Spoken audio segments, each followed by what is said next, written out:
Welcome to Colonie TV, the governmental educational channel for the town of Colonie.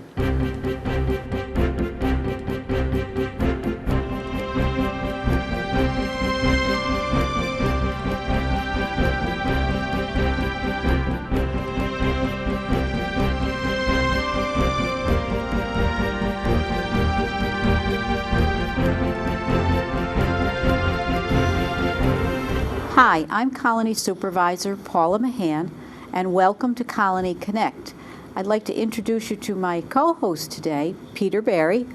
Peter is the chief of our Emergency Medical Services Department. Welcome, Peter.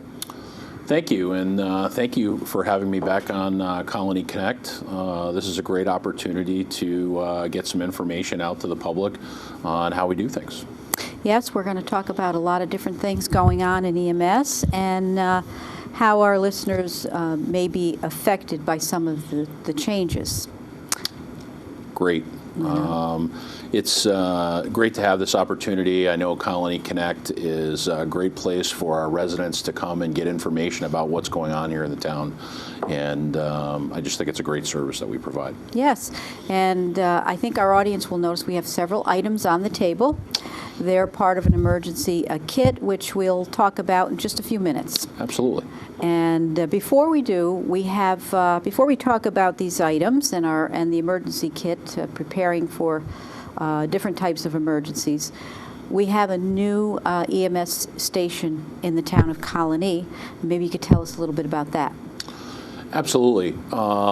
First off, one of the things that I would like to say, Paula, is that your leadership and I think from day one, it's always been a priority of yours and your administration to keep public safety intact and providing a high quality level of service, and I thank you for that.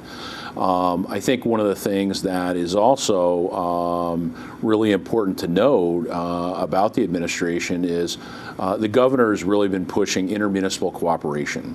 And we currently have two new stations, one that we're currently serving in and one that we're about to start serving out of, is the Bout Fire District station. And the town has gotten together with the Bout Community Fire District and developed a new EMS station on the north side of town. It's an excellent facility that shows shared cooperative services in an attempt to reduce costs. It's an excellent station. We hope to dedicate it very soon, but we are operating out of it currently and providing services to the north side of town in the Latham and Bout area.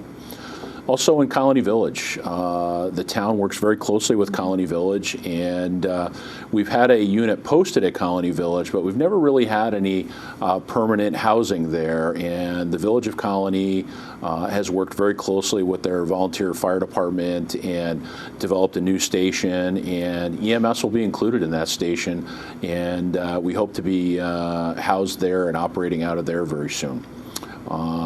We're also continuing to work with the Midway Fire District as well, and we'll continue to staff units on that side of town.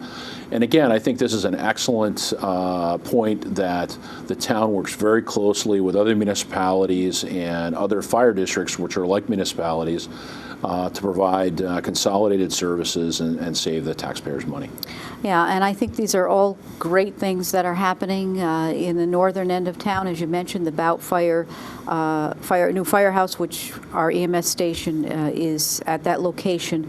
It's one of the fastest growing areas in the town. It was an area that there was a lot of agriculture at one time, lots of farms that have been sold off, so we have lots of new homes in that area as well as businesses. And we all know that the Bout firehouse itself has been there for many, many years, and they were in need of either expansion or building a new setting and a new facility, and the new facility is absolutely beautiful. So it's a great advantage for our EMS department as well as the Central Avenue location for the Colonie Village, the new fire hall there and our station there. Are they, I know the Bout fire station is done and the EMS portion is completed. We're operating out of there. Is it complete at the Central Avenue location? Right now, the village has done a very unique process in construction. The fire apparatus is in the new building. They're operating out of that facility. They're still doing a lot of the finish work. Okay. And we do have an EMS unit posted there, but the ambulances are not at the village yet. They will be shortly. And again, one of the things that we found through some data analysis is that being posted there on Central Avenue, and that puts us kind of dead center in the middle of about 2,000 EMS calls between the multiple fire districts that are on Central Avenue, and we think it's going to be a really good place for us. Yes, and I know that your department put a lot of work into the study of the number of calls, the locations that we have them throughout the town, and the police department worked with you as well. This was something that hasn't been done to our knowledge. If it has been done, it was a long, long time ago.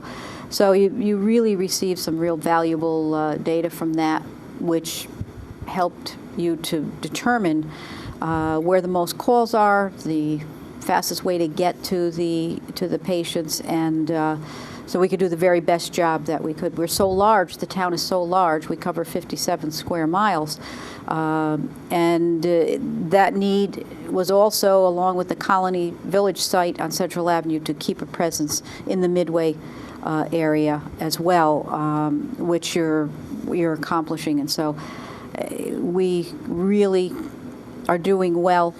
The department's doing an excellent job, and we just get letter after letter after letter thanking you and your staff for doing the job, the great job that you do. You're saving people's lives, you're helping people to calm them down and get them to the hospital, all these types of things that we read about in these little notes that people send us. So kudos to you and your department. You're doing a great job. So. And we really appreciate that. Our folks do work very hard. They train constantly, and it's always our goal to provide an excellent service and to be very customer service oriented.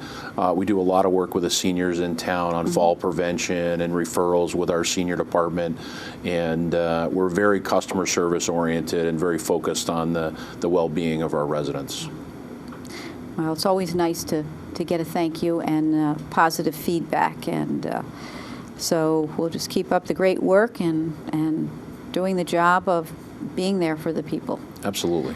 And you've also been doing some work in the office as well. You've got all the field work, but you've got to keep everything going in the office and all of those types of little jobs that need to be done. And so you've been working on updating and creating a new website. Yes, we have. One of the things that we really wanted to do, and I know we've been working on this town-wide, is to improve the quality of the information that's available on our website and to keep people informed as to what's going on.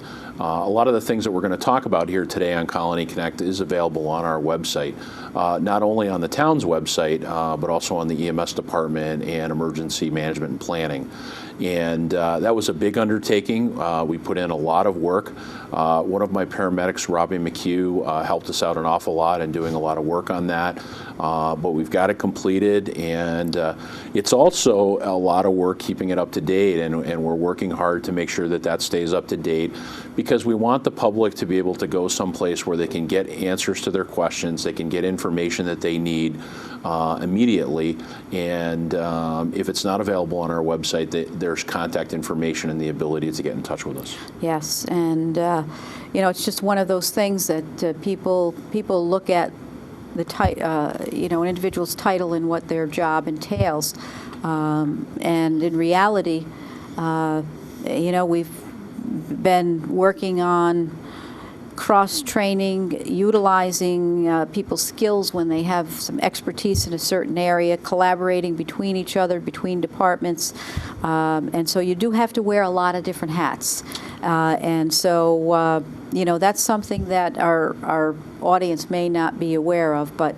it's a different world out there in government, and people need to do things that they never did before. You can't just go out and hire somebody to take care of the website and everybody's needs when things change and need to be updated or whatever. So we're fortunate, again, to have a staff that's diversified and willing to work on these things and help out. And as you say, it's all to make that information available to our customers, to our people that need the service, and bring about an awareness that might help them in other areas. And so you do wear a lot of different hats and a lot of different training and a lot of different aspects of the job.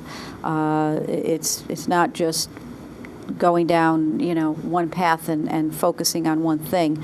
It's very, very diversified, and that makes it more difficult, but the end product is so much better. It's really a team effort, and I've said this to you before. No one department stands alone in providing service here in the town, and I think under your administration, you've really fostered that. I work very closely with my partners at Town Hall and Public Operations, the Police Department, our 12 volunteer fire departments, in order to be able to provide and meet the mission needs of the EMS department. And we all work together, and we work very closely together. Whether it's somebody working with the comptroller's office to get the funding that we need to provide the service, the attorney's office to make sure we're doing it the right way and the legal way, human resources, purchasing. I mean, we all work together to get the mission done, and I think. And we do have an incredible team, and that really makes things easy. When I pick up the phone and I call one of my other partners at Town Hall or at Public Operations to get something done, they're right there to again, meet the mission. Yeah, you bring all that knowledge together and work collaboratively, and you can get a lot done, and we do. We do. One of the other major services that we offer is we get a lot of calls for people that are having, heart attack, different heart-related issues, and so we're there to be able to take care of them and provide the medical care. But you've done a tremendous job with providing the service of CPR training to the public, and making people aware of the fact that if someone in the family knows how to perform CPR, you can save a life, and you can work and help and train other people, and it just expands out, so you have more people around that if something happens someplace, there's a possibility that somebody in that crowd might have received CPR training, and most likely if they're in the area, they received it from our Town of Colonie EMS department. So you've done a tremendous amount of work in that area, and we've received a lot of accolades and awards for the high quality service, the excellence in that area. And CPR training has changed over the years a little bit. There's some new methods and things like that. So maybe you can talk a little bit about that.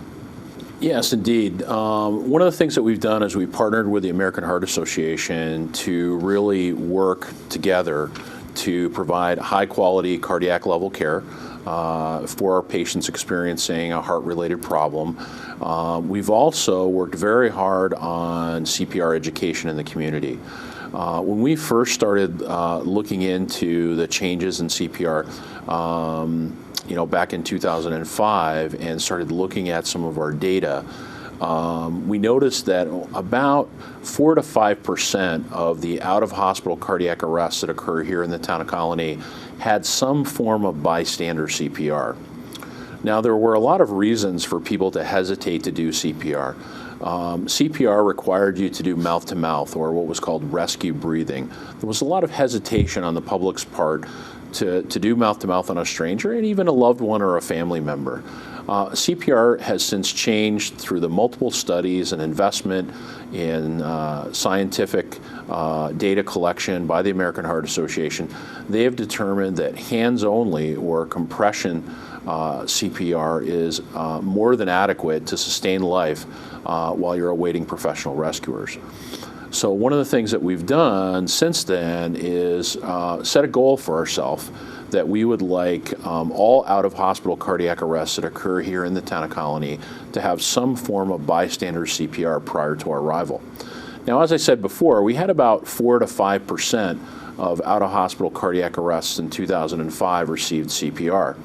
Last year, in 2013, we had 50% received bystander CPR prior to our arrival.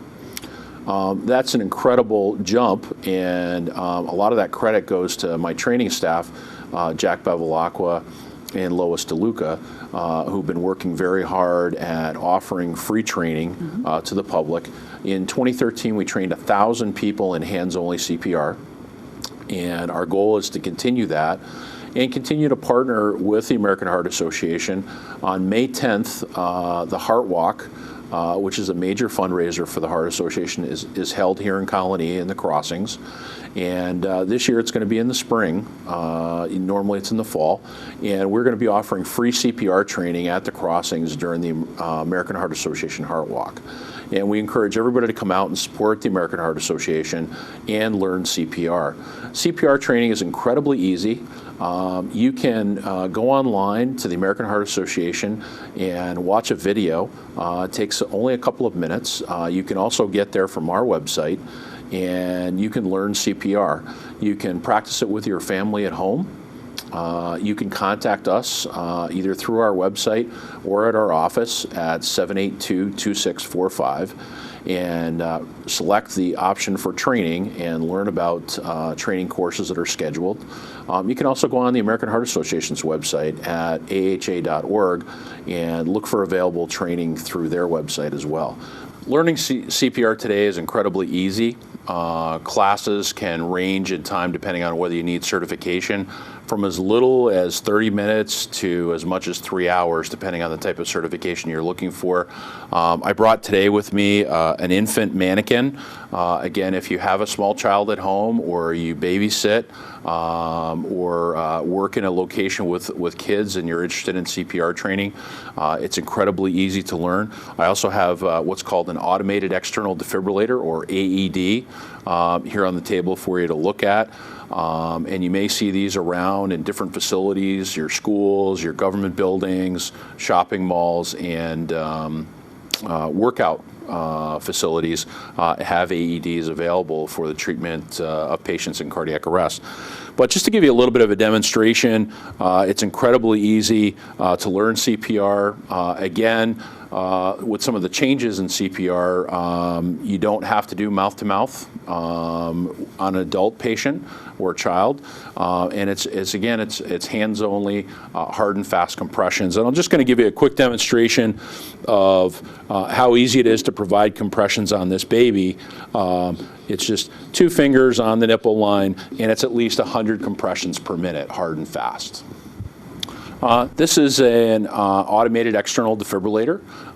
It's designed to deliver an electric shock through pads placed on the chest of a heart attack victim. And its primary purpose is to stop chaotic electrical activity in the hopes of restarting the heart, normal electrical activity. It's computer software based. It analyzes the rhythm for you. It's very simple and easy to operate. It'll walk you through the process.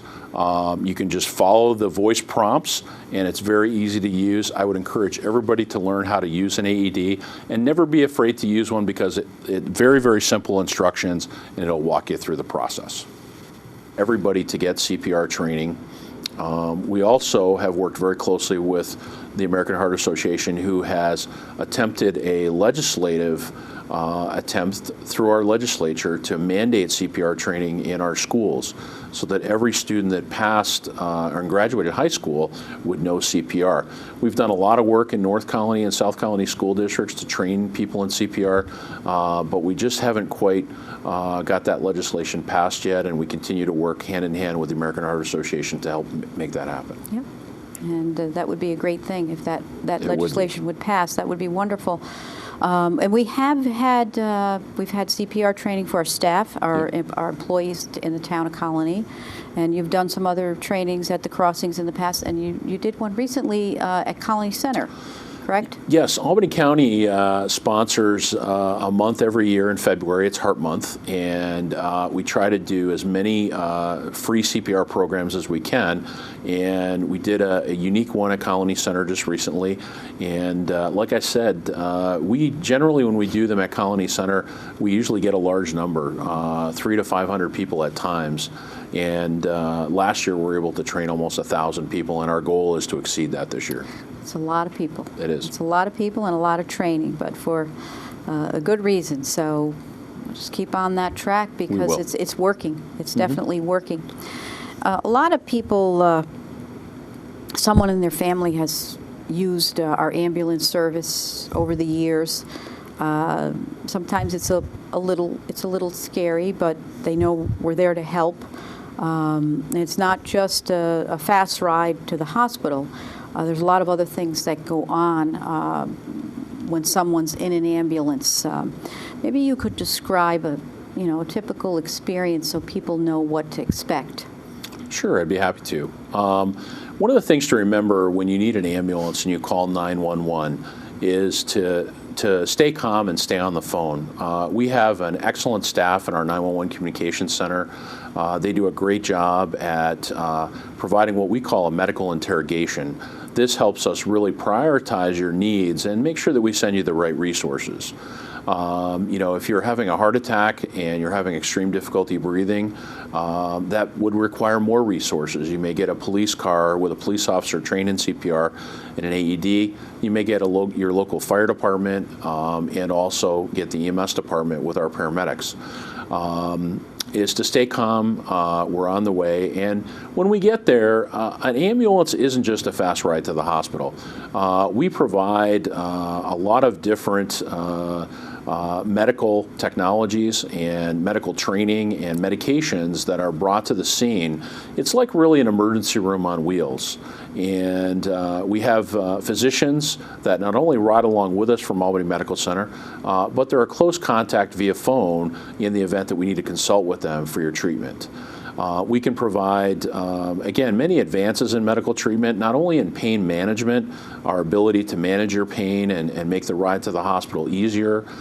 We can identify through our cardiac monitors, 12-lead EKGs, whether you're having a myocardial infarction or not, transmit that 12-lead EKG to the receiving hospital so that a cath lab can be staffed and waiting for you upon arrival. Advances in stroke assessment to make sure that we're identifying stroke symptoms early and get you to a stroke center. There's an awful lot of medical treatment that goes on in the back of the ambulance today, and it's not just a fast ride to the hospital.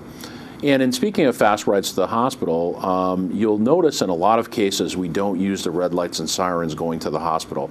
And there's a good reason for that. When we turn those red lights and sirens on, we actually increase the chances of being in an accident with the ambulance tenfold. And a lot of times when we get there to the scene and with the technology and the training that we bring to the scene, there isn't a need to respond to the hospital red lights and sirens. And a lot of people have some misunderstandings about that. And we try not to use the red lights and sirens unless it's absolutely necessary. It's a critical emergency or something that requires immediate surgery to fix. And of course, all of these services that we provide cost a lot of money. We've got to always make sure our ambulances are in good working condition, buy new ambulances, all types of equipment, all types of medications, everything that goes into it, running the office, and of course all of the emergency management staff. It's money well spent. It's a great service that we provide, but it does cost money. So people have questions about the ambulance bill and how that all works and where the money goes, and so maybe you could touch upon that. Absolutely. A lot of people are confused about why they receive an ambulance bill. They may think because if they pay taxes that the ambulance ride should be free or it should be included in the taxes. When the ambulance service was created in 1989 and the 4 volunteer ambulance services were consolidated into a town department, one of the things that we really looked at was the type of patients that we transport to the hospital and where we provide the service. And because an awful lot of people come to work here, they drive through the town of Colonie, they come here to shop. They come here to see their doctors. We have both major cardiology groups here in town, allergy groups, prime care physicians groups. A lot of people come to see their physician, and when it's necessary for them to be hospitalized, their physician's offices contact us to do the ride. So a lot of the people that we transport to the hospital may not be residents of the town, and thus they do not pay taxes here.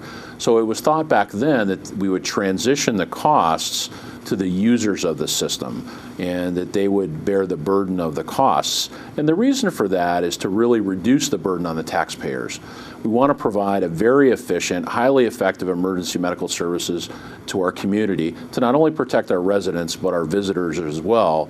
And we want to make sure that it's cost effective and not a burden on the taxpayers. Yeah. And that's why we bill for service. Okay. And you also serve as chair of our Emergency Management and Planning Committee. And there are always updates and new procedures that go into play when we talk about emergency management. Maybe you could give us a heads up on anything new with emergency management planning and where we are at this point in time. Well, emergency management is a little bit of a new thing for me. I've been a part of the committee for a while and worked very closely and worked in the EOC with you in past emergencies. And one of the things that we're really taking a look at right now in preparedness and disaster preparedness is an initiative from the governor's office. And that initiative was to make all of our residents aware that they need to be prepared for a disaster. As effective as our emergency services teams are here in Colonie, our police department, our 12 volunteer fire departments, and our EMS department, is that we need you to become a part of that team at home as well and prepare yourselves and your family for disasters. And one of those ways that you can do that is by putting together a little emergency kit of your own. It's what the governor's office calls a Go Pack. And what I've done here is we have some items that would belong in a Go Pack, just to kind of give you an idea of the kind of things that you want to look for to put into your Go Pack at home. Now on the table here we have things like a first aid kit, emergency food rations, drinking water, a large container for water to make sure that you have enough water for multiple days. Things like duct tape, eye protection, a flashlight, and a emergency radio that's a weather radio that can give you updated information on the disaster that's occurring and important weather information as well. There's some plastic tarping so you can protect yourself from the weather. Things like a whistle, poncho, a mask, a dust mask, are also recommended items in your Go Pack. And you can put these things in a backpack so that you have it ready to go, hence the name Go Pack, so that in the event that there is an emergency here in the town of Colonie, you can have the materials that you need that you can take with you to either go to a shelter area or go to a meeting place where you would meet your family members in the event of an emergency and have enough supplies to sustain yourself for a few days. This is critically important. It's an initiative from the governor's office and from your office as well that we would like to get as many town of Colonie residents to have a Go Pack and have a plan in the event of an emergency.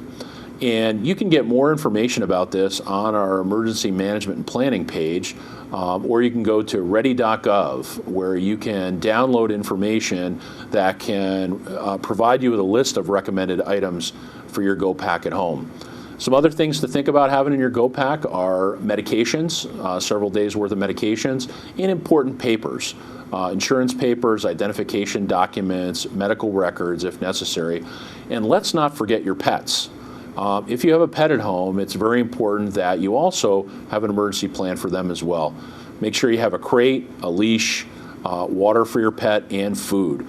The emergency shelters that would be set up to manage pets may not have the food that your particular pet likes or needs for their particular diet. So it's important that you have some emergency rations set aside for your pets as well. Okay, and the Go Pack is certainly, it's a great idea. It doesn't take up a lot of space. You can have it all packed and placed someplace where everybody in the family knows where it is, and it certainly is valuable information. And you know, public safety is one of our top priorities. We work on this all the time, and the Emergency Medical Services Department is a huge part of public safety. The information that you've provided us with today is really so valuable. We appreciate you being here. We're just about out of time. But again, if anyone has any questions, I know you gave the telephone number, and we're just going to keep working to provide that excellent level of service that you've been providing as we move through the future. And I know the people of Colonie really appreciate what you and your staff do. So thank you so much for being here today and being my co-host. Well, thank you for having us on the show. And again, anyone out there who wants more information about any of the topics that we covered today, please visit our website at colonie.org. You can click on departments. You can go to EMS and Emergency Management and Planning. Thank you very much. Thank you, Peter, and thank you for tuning in to Colonie Connect.